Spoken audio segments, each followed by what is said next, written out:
What's good, everybody? It's JD and I'm here with my first PGA Tour 2K25 video, and I'm here to show you guys how you can level up your new players from a 65 overall to a 99 overall as fast as possible with a method I'm going to show you here. As you can see, I just made a new player here just the other day after messing around. I did the powerhouse build initially. I thought we were going to do kind of a Bryson DeChambeau type of a build, and I wasn't quite sure. So we're back. We're kind of on that meta-ish type of technician. I'm definitely going to do mine a little bit different here, but I'm going to show you just some tips and tricks, some different settings and everything that you guys can use to try to level up your player as fast as possible here in PGA Tour K25. If you guys like what you see, don't forget to drop a like on the video, subscribe if you're new. I'm going to be doing some PGA Tour 2K25 content mixed in with my NBA 2K25 content as the year goes along here. So without further ado, like I said, let's get into the settings and everything that we're going to use first, and then I'll show you the method. I'll show you some tips and tricks that you can use along the way. So let's get right into it.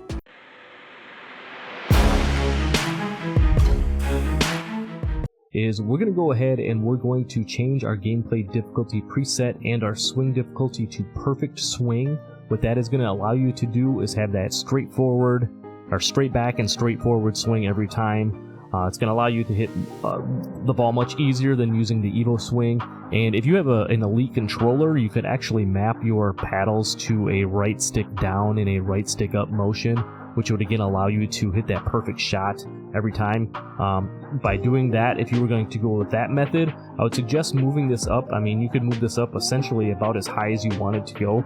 Right now I'm currently using mine on Pro, and then I've got the swing difficulty there. I'm taking the swing bias input off. What that does is removes the Evo swing and just has that straight up and down motion for all of your basic shots. Again, this can only be used in the MyCareer method, which I'm really happy that PGA 2K25 did this, because the world I come from in NBA 2K25, you can use this method to do what they call a rhythm shooting method, which you can use in all game modes. PGA only allows you to use that method in the MyCareer game mode, which again, it's going to help you level up your player, help you get through some of your quests, get through all that stuff really quickly.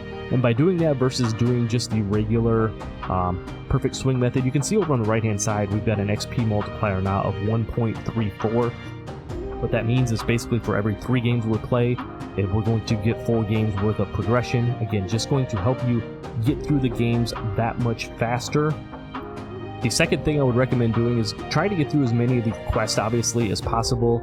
You can see just by getting through the quests, a lot of them you're going to get very naturally just by playing the game itself. Some of them you might have to hunt out a little bit. Some of them have some different levels and everything that you need to get to. But by achieving these quests, you can see you can get a lot of little VC amounts, 50 VC here, 25 VC there, but you can also get a lot of equipables for your clubs as well as Evo tools. Again, just a nice quick way to earn a little extra VC on top of all of your other things. There's daily quests in here. You can just see by doing one round, if you have a greenskeeper archetype, you can make a brand new 65 overall greenskeeper archetype, play one quick round, and boom, you got 50 VC and a spin pack to go with your golf ball. You won't even have to upgrade your player or anything like that. You can see there's another one here. You can get another 50 VC. Just little things like this that you can do to get all those extra little VC amounts. You can do different quests. You can get a bunch of different equipables when you have Callaway irons equipped on this one as a weekly quest plus 150 VC. Again, I just go in and look at all these little ones. Divot Derby is a nice quick game that you could play. You could play 5 of, place in the top 5 10 times, boom, 150 VC and all of these equipables. So what I'm really just trying to get down to is make sure you get into your quest. Try to get as many of those done as possible. Again, most of them you're going to, gain as you're just going through your MyCareer. Your followers, once you get up to 2.5 million followers, you gain the max VC and the max progression and everything. Communication Wizard, just by doing your interviews and everything like that after your tournaments or upon request from sponsors and everything like that, you can get a little watch. Again, tons and tons of different, things between My Player Points and VC and equipables that you can do by doing these quests and challenges. So that is definitely something I would suggest doing as well. Now, let's go ahead and get into the MyCareer itself. I'll show you some of the different settings that I would recommend using, and then we'll go from there. Okay, here we are. We're in the My Career menu. I've already played a few games, but I recommend when you're starting out, I would jump right into the PGA Tour, especially if you're using the method that I talked to you about, whether you're doing the perfect swing or you're using the paddle method for the perfect shot. There's no really sense in playing in the Korn Ferry Tour. You don't gain really much XP or VC or anything like that. And once you win 3 events on that, it's going to automatically put you into the PGA Tour as well. So you might as well start right here at the PGA Tour level. Now, as far as some of the settings and stuff I want to show you, the user sim, again, I'd put it on amateur. I would put the opponent difficulty on amateur. We're just going easy for conditions. Again, this isn't going to be a challenging method. If you want to challenge yourself a little bit, feel free to put your standard presets on here. But again, if you are just looking to level up your player as fast as possible, I would recommend putting your settings as easy as possible. Put your opponents, difficulties and everything all the way down. We're going to take some wind out, all of that other stuff. So we're trying to cruise through this as fast as possible. As far as the sim difficulty, I've got my level up. CPU skill level, again, since we're using the perfect swing method, CPU skill level, I've got mine at 70%. I haven't had any problems, getting through these and winning multiple events fairly easily. As far as the conditions go, I've got it very easy and very soft. We've got the green speeds being pretty slow, so you're not having to deal with as much break or as much rollout and stuff like that.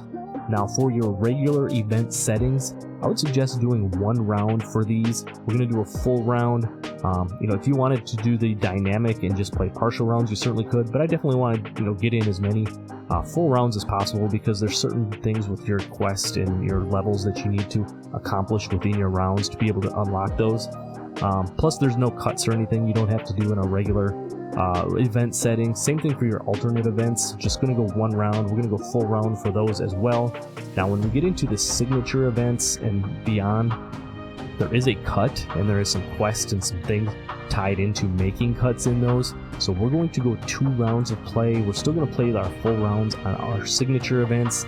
Same thing with the majors and the FedEx playoff settings as well. We're going to play 2 rounds in each of those. We're going to play a full round. What it's going to do with the 2-round setting is you're going to play the opening round, and that will be your score. The second and third rounds will be simmed and essentially give everybody an even par score, and then you'll play your final round when you're doing these 2-round settings. For the messages, not a big deal there. So that kind of covers your settings as far as what you want to have them set up at. The other thing I would definitely say is definitely engage with your your messages and stuff here. You see we've got a couple of sponsor messages. You're going to get a lot of interview requests and stuff like that. Make sure you're engaging with these, because that is going to help you gain followers. As you can see over on the right hand side, when you do your initial interviews, it's going to ask you what type of personality you can see, or what type of personality you're looking for, whether you're kind of bold or laid back. I chose the bold personality, so when answering your questions, look over on the right hand side, you kind of see that yellow lion symbol. You're going to want to choose the answers that have that yellow lion symbol next to them, so that way you're being as consistent as possible, and it helps you gain more followers. Like I said, right now we're at 329,000 followers. I've had this build made for about 3 days right now, so we're definitely cruising through this thing here. I talked about the sponsors as well. Now there's 2 options for checking out your sponsors. You can go right into the messages here and you can read. You see we've got an offer from Adidas. Now you can either sign with them, you can decline it, or you can review the offer as well. For each one of these, you can see at the different tier levels, you can get some different rewards for this one. Now, I'm not going to go with Adidas right now. I'm not really looking for the clothing rewards at this point until I level up some of my other ones. But you can see right out the gate, we get a nice little Adidas hat. You get some VC at tier 2, the equipment or the add-on for your golf ball, the golf pants, the VC. Now, make sure you try to get a couple of your sponsors up to a tier 5 level. There is a couple of quests and challenges, I believe, that are tied into that as well. I'm going to go ahead and decline this one for right now. And you see that's just a real quick message there showing how that is done. The other way you can do it is going into the sponsors tab here, and it will show you your reputation for each one of your sponsors. And you can see it gives you an option to select or sign. So if you are looking to sign with a particular sponsor, you could go right to this menu here, and you wouldn't necessarily have to mess with going into the messages tab here. So that's just another way to engage and interact. Like I said, definitely make sure you're trying to get some of these sponsor levels up, to at least maybe a tier 5. You can see I'm working on these first couple here. Like I said, I just made this build here not that long ago, so we're going to get these up to a tier 5 before we start getting into these these other categories for our clothing, our golf balls, our equipment, and everything like that. Other messages you get are from different sponsors, requests for interviews, and things along that nature. So just make sure you're engaging. Like I said, that's going to help increase your followers, and that's going to help you earn down the road. Now, the next thing we want to look at is our rivals. There is a rival system in this game, and what you have to do is beat each one of these rivals in the different events. And you can see by beating the rivals, you get a little bit of XP and VC. You usually get some type of little additional reward, an equipable or something like that, and you need to beat all of them. And what you need to do is beat all 3 of these at tier 1 before it will unlock the next set at tier 2, and so on until you eventually beat Tiger Woods. Once you beat Tiger Woods, you get kind of a really cool rare Scotty Cameron type of a putter to go along with beating Tiger. So definitely make sure you are checking your rivals, and after you beat a rival, make sure you are selecting a new one so that you can get through these as fast as possible. Like I said, earn that little extra VC, get that XP for your player, again, progress and grab all the little freebies along the way as well. So we've covered settings, we've covered your messages, your sponsors, and your rival system, how the rival system works. So let's go ahead and we're going to check out a couple other things over here in the settings. One thing you definitely want to do, there is a rival setting in here, CPU attendance. You want to make sure that's cranked all the way up to 100%, because that means your rival will be in the field for that event. Now, I have noticed from time to time that they won't show up for the first event necessarily, but within an event or two, they will show up if you have this thing cranked up to 100%. So that's going to help you get through all of those rivals just that much faster as well. So that's kind of how that is set up and how that works. Like I said, this method we got set up here, it's really just all about getting through and leveling up your player as fast as possible. We covered, like I said, the initial settings, the messages, the sponsors, the rivals, system, how it works.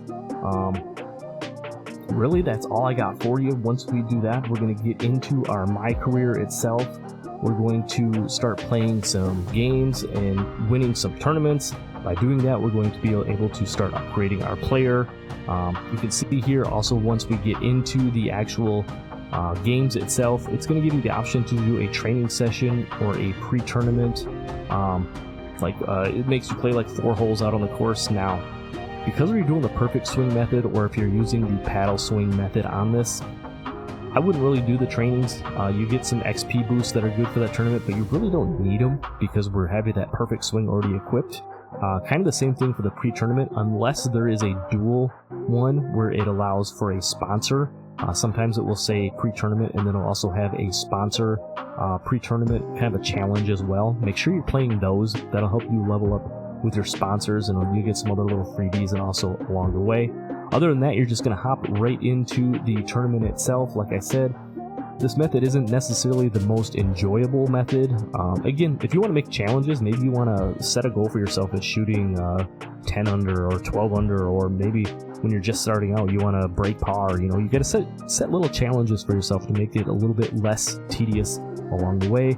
And then before you know it, you're going to have your player repped up to a 99 or wherever you want to get to. Just make sure you get to that 90 overall before you create a new player, because you're going to get some extra attribute points and everything that you can use to level them up. So that's really all I have for this one. I appreciate you guys for checking out my first PGA Tour 2K25 video. If you guys want to see some gameplay videos or some other tips and tricks and stuff like that, I'll be more than happy to do that. As long as you guys are willing to check your boy out here on the PGA 2K25 scene, I will be here. So this has been your boy JD. Appreciate you guys for sticking around. Before you get out of here, make sure you like the video, subscribe if you're new. I'll see you in the next one. I'm out. Peace.